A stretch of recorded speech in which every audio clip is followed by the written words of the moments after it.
आदल्या दिवशीच नाही का स्कूलवरून येताना 15 ऑगस्टची आम्ही तयारी केली बरं का, कारण दुसऱ्या दिवशी नाही का आम्हाला हे सगळं काही घेऊन जायचं होतं, तेच घेऊन गेलो. आणि नंतर मग तिकडून आले आणि इथं पाण्याची एवढी बोंब झाली की सगळं पाईपेना निसटला आणि पाणी पाणी झालं.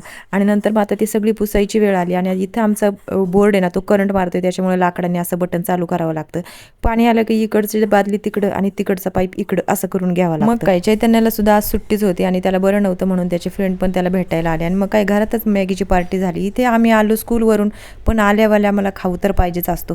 मग इथे काय मी पण नाही सोडलं, मस्त अशा 2 नेल पेंट वगैरे घेतल्या आणि या स्कूलमध्ये काही घेतलं नाही, पण जी टेस्ट घेतलेली बुक आहे ती सगळ्यांना वाटली आणि 10 आउट ऑफ 10 मात्र आमच्या चिवला पडले, जे आपल्याला कधीच या आयुष्यामध्ये पडले नसते. आता मुलं हुशार होत आहेत ते याच्यावरूनच दिसतं. आणि आता ही नेल पेंट घेतली 30ला आणि ही घेतली 10ला. कशी वाटली महागाई आपली, कमेंट करून नक्की सांगा. चला, आल्याला चेंज केला आणि फरशी पुसायची होती, तर अर्धी नुर्धी फरशी पुसली. तर हा सुद्धा चान्स आम्ही कशाला गमावणार. तर चला, आमच्या मायलेकींचंही असं चालूच राहणार. आता भेटू पुढच्या ब्लॉगमध्ये. बाय.